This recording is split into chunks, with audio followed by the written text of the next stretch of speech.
Now, remember this.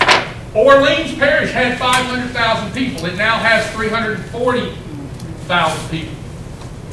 What that means is they've lost a third, not quite a half, of their district, of their voters.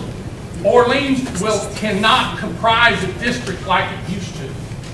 And that's one of the changes, the Katrina population change problem that we've got in the state, the redistribution within our state.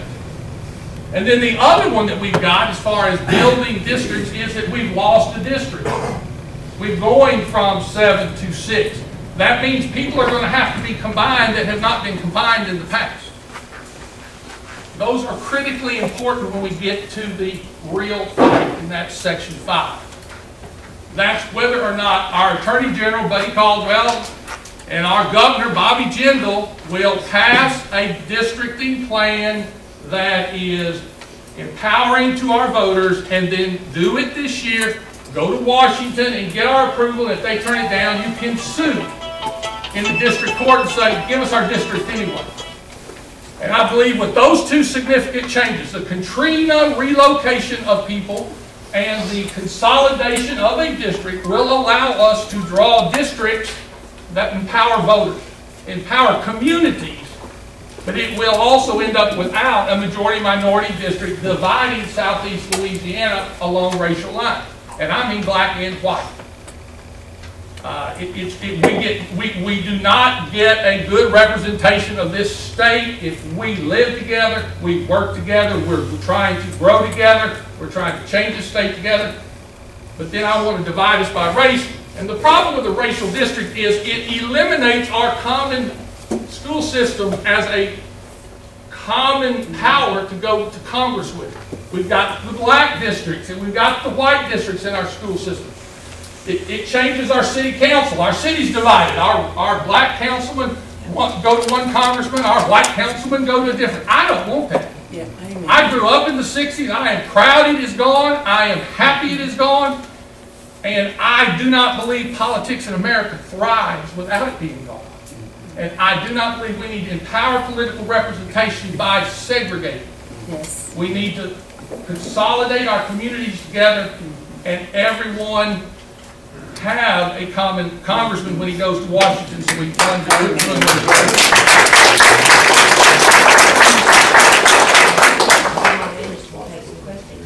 All right, is it all right if I go back to it? Yeah. Look, all right.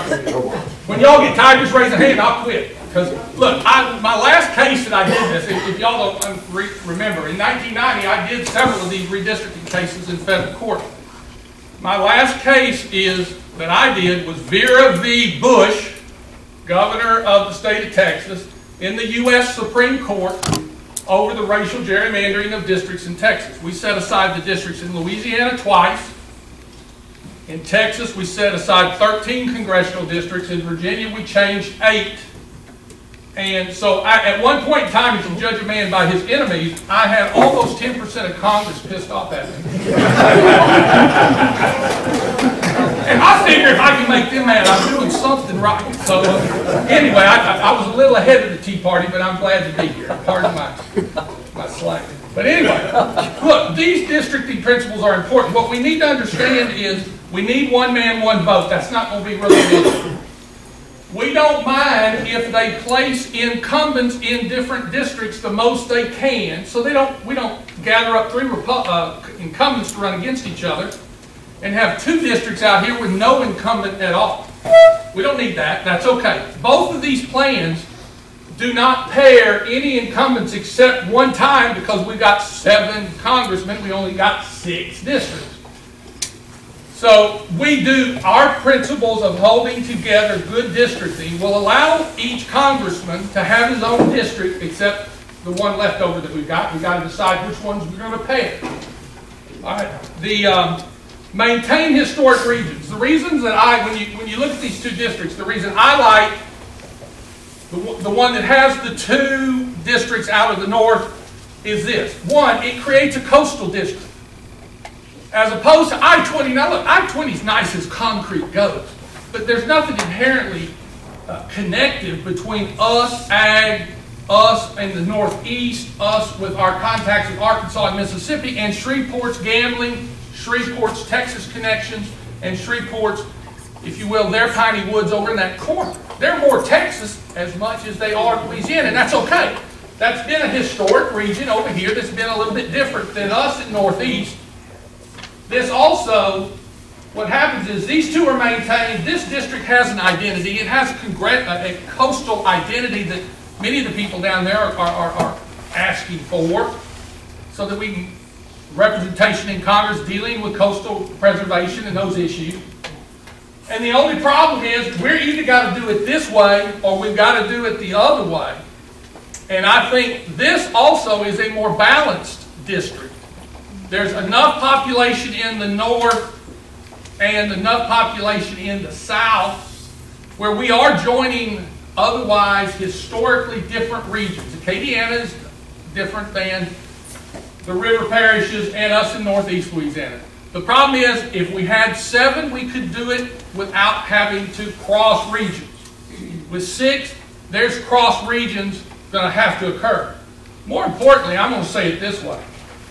If you take the northern construction this way, I believe everybody, including Rapides, everybody in this in this east side and this west side are basically what we call in districting filler. They do not count. Their parish will be there, their vote will be there, and everything will be decided down here. It is so imbalanced north-south that you end up with this disempowers Northeast, it disempowers the Central, and what it does is it puts one congressman there and it puts 4 of them down south. And it's not fair. And so all I'm saying, and I looked at it both ways. At first, I thought, well, maybe this would be a tolerable way to do it. What I was shocked about on the northern district, and you notice this, they're talking about that, well, there may be a northern district. You notice none of the incumbents will show it to us. Everybody that I've shown this to, when I added up the population, they said, oh, we thought it would be deeper than that. We thought it could take in Caldwell. We thought it could take in Bienville and Jackson or Caldwell or get down to Tensas. In other words, they thought a northern district would be more like this. No. The problem is there's too much population between Ouachita, Bossier, and Caddo that it's a one parish deep district that really is a throwaway of the entire northern component of the state other than the Shreveport area. And I think to serve the state, and Acadiana doesn't lose influence here, but they don't dominate. And look, guys, it's got to be cut one way or another. That's districting. We only have, think if you had 4 million little beans and you had 6 jars, and you got to put the same number of beans in every jar. That's how you do it. And I tried it one time where I pushed this further down so that this could go further up. If you do it, see, this is down to Beauregard. If you do it, you're pushing Caddo, you're pushing Shreveport into Lake Charles. For the state's benefit, not ours. It might help us if we could shove them. Look, if I wanted to do one for us, I'd shove him all the way into Lake Charles, and it would let us roll all this edge here we could capture, and we could still maintain control of ours. It's not for the state, and it's not going to happen. This, to me, is as good a configuration for the voters based upon our failure to grow as I could put together, and I did it with pen and paper. I did not do it with a computer. They got computers to do it on. Now, on your